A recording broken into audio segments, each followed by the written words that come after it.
पहाड़ियों में बसा हुआ है कुछ इस तरह दिखता था।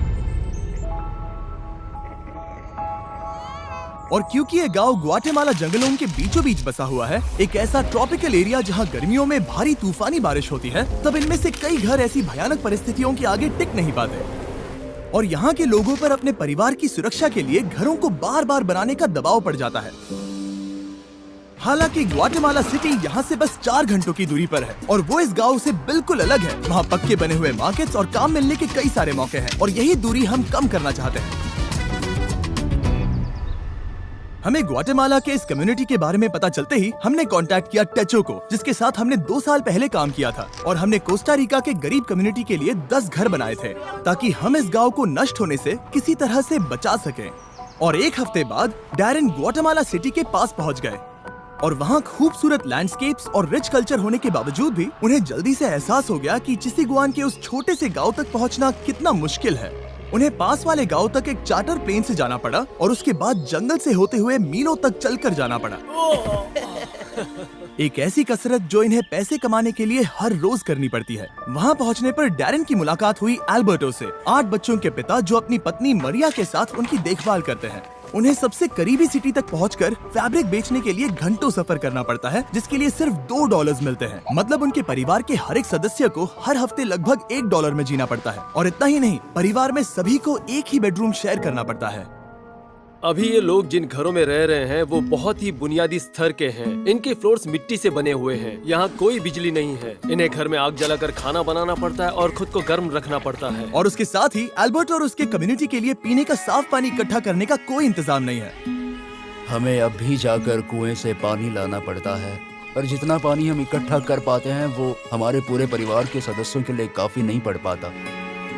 अपने परिवार को पालने के लिए इन्हें इतनी मुश्किलों से जाना पड़ता है कि हमें ये देखकर बहुत बुरा लगता है। हम इस समुदाय की मदद करना चाहते हैं। इनकी जिंदगी में बड़ा बदलाव लाना चाहते हैं। इन्हें एक कंफर्टेबल और सुरक्षित जगह देना चाहते हैं जहां ये बच्चों को बड़ा कर सके। तो अगले कुछ दिन हम हमारे पार्टनर टेचो जो यहाँ काम करने वाले हैं उसके लिए हमारे पास एक बड़ी योजना है। तो बस 4 दिनों में हम यहाँ पर 15 नए घर बनाने वाले हैं जहाँ होंगे बेसिक इलेक्ट्रिसिटी के लिए कुछ सोलर पैनल्स, एक सैनिटेशन सिस्टम, कंक्रीट के फ्लोर्स, एक लकड़ी जलाने का चूल्हा और एक रेन हार्वेस्टिंग सिस्टम जो होगा स्टोरेज और फिल्ट्रेशन के साथ। टेचो में ऐसे लगभग 15 लाख वॉलंटियर्स हैं जो इस ऑर्गेनाइजेशन से पास होकर निकले हैं। इस तरह की एक्टिविटीज उन्हें उनकी पारंपरिक जड़ों से जोड़कर और उन छोटे कम्युनिटीज को सहारा देकर उनकी जिंदगी बदल सकती है।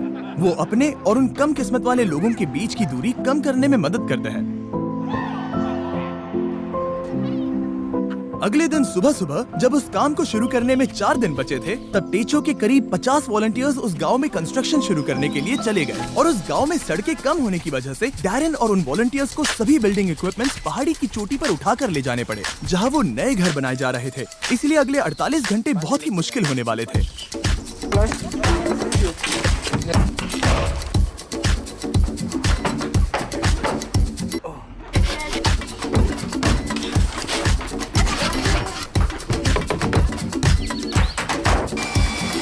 बस 2 ही दिनों में उन्होंने घर के कंस्ट्रक्शंस बनाने पूरे कर लिए थे। हालांकि बचे हुए सिर्फ 48 घंटों में अब भी उनके वाटर कलेक्शन सिस्टम के लिए इरिगेशन पाइप्स लगाने और प्लम्बिंग करना बाकी था।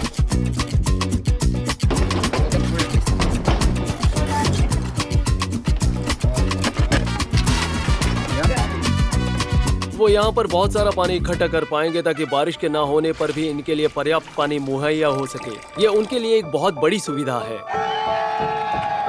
मैंने कभी डैरेन की क्षमता पर शक नहीं किया, पर इस बार वक्त बहुत कम था। मुझे विश्वास नहीं होता, पर सूरज उगने से पहले उन्होंने वक्त पर काम खत्म कर लिया ताकि एल्बर्टो और उन सभी परिवारों को नए घर का सरप्राइज मिल सके। और बच्चे तो अपनी एक्साइटमेंट रोक ही नहीं पाए। चलो रिबन काटते हैं।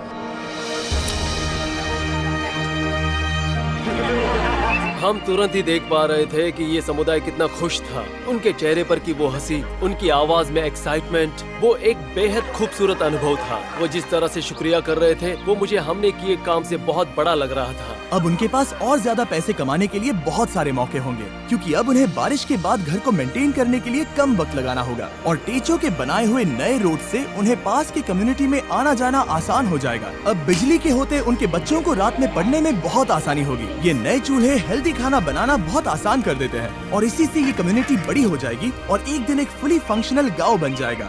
जहाँ पास में बसी हुई सिटी के लोगों जितने ही काम होंगे। तो अल्बर्टो और उसके परिवार को अब कभी भी उस जोखिम भरे रास्ते से जाने की जरूरत नहीं पड़ेगी। हम इस सब के लिए बहुत खुश हैं। मेरी बीवी और सभी बच्चे भी इसे लेकर बहुत खुश हैं और मैं भी बहुत खुश हूँ। और इसके बाद भी हमारे पास इस कम्युनिटी के लिए और एक सरप्राइज है, पर उसे दिखाने से पहले मैं आपको इस वीडियो के स्पॉन्सर के बारे में बताना चाहता हूँ, ड्रैगन सिटी। इस प्रोजेक्ट को स्पॉन्सर करने के बावजूद ड्रैगन सिटी होस्ट कर रहा है एक फिलैंथ्रोपी वीक चैलेंज जो जनवरी 21 से लेकर 28 तक रहेगा। विनर्स स्टेचो के लिए पॉइंट्स अर्न कर सकते हैं एक इलेक्ट्रिक और एक फ्लेम पेरेंट को ब्रीड करके, और हर 50,000 पॉइंट्स अर्न होने पर ड्रैगन सिटी टेचो.us को $100 डोनेट करेंगे ताकि लैटिन अमेरिका में शेल्टर्स बनाने में मदद कर सके, जिसका डोनेशन गोल है $20,000। और हाँ, इसमें एक custom mister beast runner island 24 जनवरी से शुरू होने वाला है, जहां आप सभी मिस्टर बीस्ट ड्रैगन्स को इन गेम ऑफर से पा सकते हैं। पर अगर आपको मेरे ड्रैगन्स पसंद नहीं है तो आप हजारों ड्रैगन्स में से भी चुन सकते हैं। फिक्र मत करो, मुझे बुरा नहीं लगेगा जब तक आप सब्सक्राइब करते हैं। ड्रैगन सिटी डाउनलोड करने के लिए डिस्क्रिप्शन के लिंक पर क्लिक करें या फिर इस QR कोड को स्कैन करें, जिसमें होगा special starter pack 15,000 food, 30,000 gold, 10 James, और ज्वाइन करें 20 फिलैंथ्रोपी वीक एक ड्रैगन मास्टर बनकर। वो 15 घर बनाने के बाद हम यहाँ पर एक कम्युनिटी सेंटर भी बना रहे हैं, जो कि स्कूल के लिए कुछ एडिशनल क्लासरूम्स जैसा होगा। अभी उस स्कूल में सिर्फ 2 क्लासरूम्स हैं। यहाँ की औरतें उसे ट्रेनिंग और वर्कशॉप्स की तरह इस्तेमाल करेंगी ताकि वो नई स्किल सीख कर जॉब के नए रास्ते ढूंढ सके। इस गांव के लोगों ने हमारे लिए अपने घरों को खुला कर दिया, अपने दिलों को खुला किया और साथ ही में अपने समुदाय को भी खुला किया, और उसका हमें इस समुदाय में रहकर एहसास हुआ। इस वीडियो के लिए आपका सपोर्ट मायने रखता है। उम्मीद है आपको मजा आया होगा। हमेशा की तरह आप सभी की आंखें इस वीडियो को देखकर लोगों की मदद करती हैं, पर आपकी उंगलियां भी मदद कर सकती हैं उस सब्सक्राइब बटन को दबाकर। तो जल्दी दबाइए और कमेंट्स में हमें बताइए, और जो भी सब्सक्राइब नहीं करेगा उन पर गुस्सा करिएगा। गुस्सा करिए लेकिन प्यार से, क्योंकि हमें पॉजिटिविटी पसंद है। पर हाँ, उन सब से सब्सक्राइब जरूर करवाइए। बाय। एना की प्यार